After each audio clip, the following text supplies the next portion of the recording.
Hey everyone, welcome to another episode of the Ask a Muso podcast, brought to you by Jim's Cleaning, Butterham South. I've got the talented Aspy Jones on the other side of the line, and I'm really excited to introduce you to him. So to kick things off, tell us a bit about yourself, mate, and start things off for us. Hey, I'm Aspy Jones. I am an artist on the Sunshine Coast. I am 22 years old, and I'm currently working my way through a single right now called Give It All, and the music video came up today, so I'm super excited to be on here. Thank you so much for having me. Awesome. So with the music video coming out, that's exciting. I will be sure to make a big deal of that and put it up around me and get all your links and stuff for that. So tell us about music for you. So where did music start for you? Music started for me actually much later than a lot of other musicians I've met. Like they've said they've been musicians since they were like 8 years old, 9 years old. But I actually started to take it really seriously when I was about 16. Even though I was singing for a huge amount of my life, 16 was when I started to pick up the guitar seriously and start taking singing lessons seriously. And like even though I didn't even take up music in high school. That was just a total thing. Music was an absolute, like, out of the blue thing that I took up after I'd finished high school. So yeah, I started much later than a lot of other people. That's crazy, because most people, even if they do start a little bit later, they've found high school or something like that as an avenue to get into something, whether it was to get into a social sphere or just because the option was there, but to not even do it in high school. So if school wasn't sort of the trigger, what was the trigger to get into playing stuff, and what was like your first sort of instrument? The trigger for me was I started to when I started taking some vocal lessons. I was sort of encouraged from there to go and attend a local open mic night in Gympie where I live. And so after I'd learned 3 songs off by heart, I didn't need the music for it in front of me. I actually went to the open mic night and I played, and I got really good reception from it. So from there, I decided to actually try and do stuff. While at the same time, I was working a baking apprenticeship, and so I decided that I hated the baking apprenticeship thing, and I was going, oh, you know what, it's not really for me, and I decided to pursue music outside the apprenticeship, and then it just became a full-time thing. And guitar was really my first instrument, but I'm really working hard on my keyboard and really looking to get a little bit of ukulele in there as well, so hopefully that'll be something that happens. Well, if you listen to Give It All, you'll hear the piano is quite a large part of that, as well as the acoustic guitar.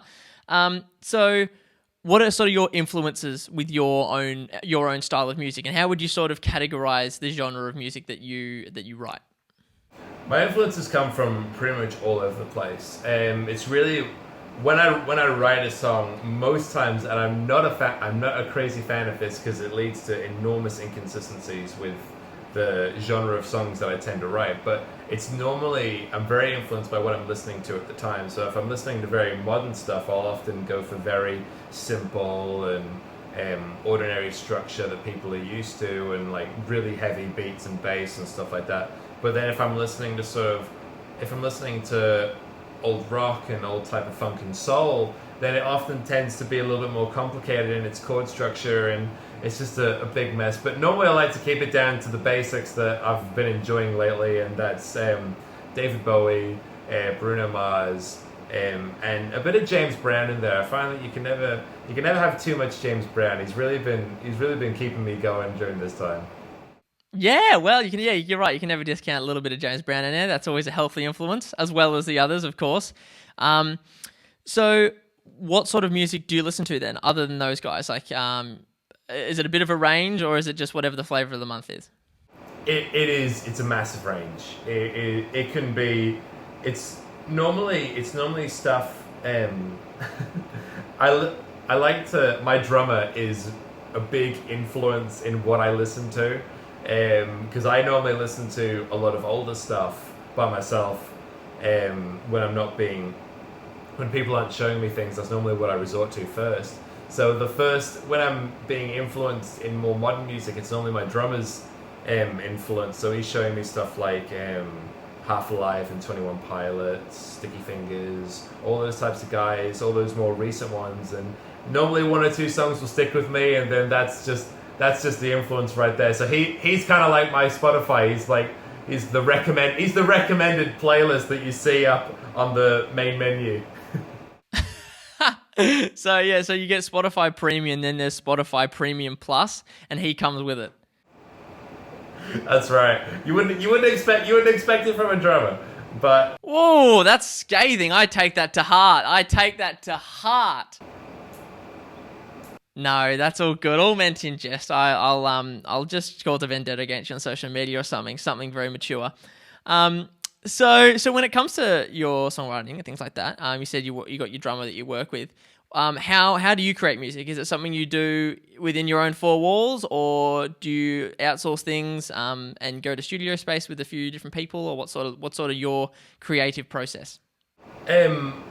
Normally it's a very solo process. I'm normally a kind of guy that's really it's kind of like an in the moment thing, and normally in the moment I'm by myself, but I'm more than comfortable with being like doing collaborative work with other musicians when they reach out to me or I reach out to them. If I feel like there's a part in a song where I feel like they would sing it better, like in a duet or something, I feel like that's when the collaboration comes in. But normally it's just a really me thing, but that's purely because I'm by myself and 90% of the time when I'm doing music. So yeah, it's out of setup rather than necessity. Yeah, that's right. No, that's fair enough. I understand that. So the new stuff. Tell me about the new song and the video and things like that. So the new song is called "Give It All." It's all about people giving up. It's really about people giving up their ambitions for other people to pursue their dreams and stuff like that. And the music video was great fun. I had a great time doing that because we couldn't leave the house. So it's kind of like a stop motion. It's kind of like a stop motion style thing going on. So me and my dad, we rigged this GoPro up to a ceiling fan, and we shot all this stop motion stuff, and it was actually a lot of fun. It was time consuming. We had no idea how hard stop motion was, but we gave it a crack, and we had an absolute ball of a time doing it. That's a fantastic idea. I love that. That is such a cool concept, putting the GoPro on the ceiling fan and doing it like that. You'll have to send me a clip so I can put it up in here, because that has most definitely perked my fancy, just based on that alone. Oh, that's right. It was a really weird thing. We wanted to go out there, and we wanted to do something really like away from the standard what I end up usually doing, which is just singing to the camera. So we were just there going, oh, well, why don't we just go a little bit more creative? And so we decided, we'll just go with a stop motion. All we need is just a big open space and somewhere to hang the camera. So it's great. Yeah, but yeah, it is most definitely a time-consuming process. And you think about a song and you go, it's like 3 minutes and 43 seconds. That will take no time. That is like 3 hours and 43 minutes. It was a long process. It was probably about 3 or 4 days of continuous shooting. So it was a lot of, and it was a nightmare because what we had to do is we had to do very short takes, because if we found ourselves doing really long shoots where I was doing a lot, then if there was one thing that didn't look right, we would have to do that whole enormous take over again.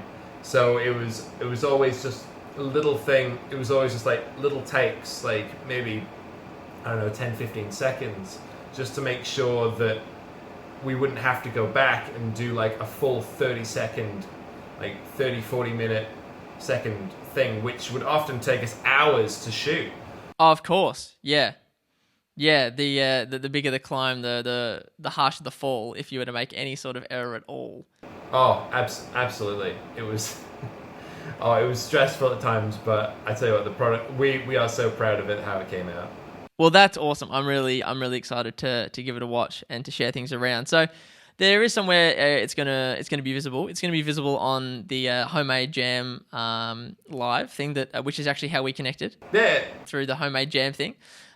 So tell us about sort of how you got involved in that, because from my point of view with Total Radio Silence, I connected with someone and they put me in contact with Janice, and we went from there. So how did you get involved in the homemade jam thing? It was, I think it was Ian who contacted me, because me and Ian we actually know each other through the whole music industry situation. The first time I met Ian, he was in his band from the club, and we were playing, I can't remember now, it was years and years ago.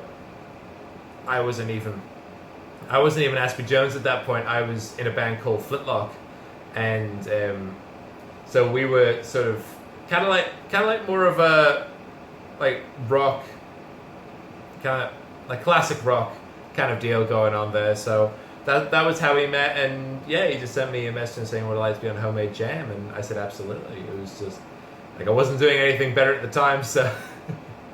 Well, that's the thing. It's sort of to an extent with this, and when I hit people up and say, "Oh, so what are you up to?" We both know your answer's not much. Either you have a job or you don't. You're not up to much. It's whether you're interested or not. And the homemade jam thing was a great initiative, and it was awesome to be part of that, and to be part of the pick, and to have a laugh. And now it's funny when you look at the podcast with just me in this room, and you imagine when I had the four of us sitting in here doing the pick. In the same size space with my drum kit still behind me, because we managed to fit all four of us in a room smaller than all of your rooms in the middle of a pandemic. And yeah, exactly. So we're just breaking records, breaking rules. It's just try and stop it. Rock and roll. And it was quite a squeeze. It is much more roomy when it's just myself sitting in my chair. But yeah, no, that was good, and it was awesome to get in contact with you that way. So what are you up to at the moment? We got obviously the song and the video coming out, but just otherwise, musically related, not musically related, what are you up to with yourself? What are you doing to keep yourself busy? I'm actually looking at starting studying again. So that's what I'm looking into. So the next couple of months, I'm hoping that I'm going to be able to get back out there in education and better myself in the music industry. So I'm not clueless when people ask me on more technical questions and stuff like that. But it's really just I'm trying to work my social medias a little harder because people are asking me, going, you should post more. But the reason I kind of don't is because I'm not that good at it. So I think it'd be worth me taking the time trying to figure out how to do it. Because people like they're so quick with it. They go, oh, take a small 5-second video, and then they just put it on all the hashtags, all the trimmings and everything, and they just put it up like within 5 minutes of them actually doing the video, and I'm still there going, I just don't understand. So I'm really trying to increase that a little bit more, because people have been asking me to do a bit more on it. So yeah, that's how I've been taking up my time. Whether it's worth it or not, I have no idea. Well, I think it is worth it, because there's definitely still a portion of head in the sand crew that are like, oh yeah, but I release music my own way, or I don't use the platforms or anything like that. But it's like, in the scheme of things, if you want people to consume and engage with you, you've got to play the game a little, to an extent. And if there's always going to be people that are better at the game than you, and I by no means profess to be the messiah of social media, but there's a knack to it. There's a skill to figuring out just the elements that you can figure out to know how to use, that tell you about how you can post at better times, things like that. And all together, I managed to not spend too much more than probably about $50 on Total Radio Silence, with advertising and boosting of posts for when we had new singles and video clips and stuff coming out. Because it was nice to get the reach, but especially now with the fact there's no like show that comes afterwards that you can boost like viewing for and things like that, there was no point. And as long as it was getting a few people's faces and doing what we've done with like Homemade Jam and the artist supporting artist thing, I feel like that's more important to getting a share. Because if someone supports you and you say, you know, it's not quite like my style of music, but there's that I think are really good guys, people are more likely to check that out than if I pay $50 to Facebook to show more people. Yeah, that's right. You kind of want genuine people who have just sort of found you through like friend of a friend kind of situation going on. Like people who have found you through like recommended on Spotify if you make it on playlists, and or if they follow another local band, that's kind of like what, like the tools that you want to get through the media. Yeah, no, that makes perfect sense. Regarding the socials, it's not exact science, and you have attested to not being 100% aware of exactly what you're doing on there. But where can the lovely public go and find you to listen to all your music and all that? The lovely public can find me on Instagram, Spotify, and Facebook. They can also find all of my music videos on YouTube. That's where all of my visual art goes to. Awesome, and that's Aspy Jones for everything. At Aspy Jones for everything. Yeah, it's Aspy Jones. It's just straight Aspy Jones on Instagram, straight Aspy Jones on Facebook, Aspy Jones is Spotify. Yeah, just straight. It's not a very popular name, not very well sought after. Well, I don't know. When I looked it up, I didn't get any other results, so I think you're safe so far. Especially on your Spotify and things like that, and your Apple Music. There's plenty of releases on there for people to enjoy from a few years back to today and to recently. So that's awesome stuff, and it gives everyone a chance to listen to something because they've got no excuse. That's right. Absolutely. Exactly. They've got to listen to it. Well, thank you for having a chat with me, Aspy. It was excellent, and I'm excited to do this live online set thing we're doing on Saturday with Homemade Jam. I'm quite excited, and it'll be good. It'll be a good bit of fun. Absolutely. But yeah, so it was awesome. It was awesome to have you on the show, and I appreciate you spending the time through the technical difficulties and all the things.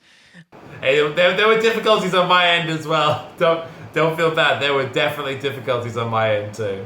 Well, that's true. It was not. That's true. A little bit of column A, a little bit of column B. So that works. That's all good. Well, thank you so much for joining me. I'll be doing another episode of these every Tuesday, and it was awesome to have Aspy on here, another Sunny Coast legend on the podcast. So if you're interested in seeing when these come out, hit the bell and hit the subscribe on my YouTube, and you can find out when these come out every Tuesday. And until next time, I will see you all later. With borrowed time.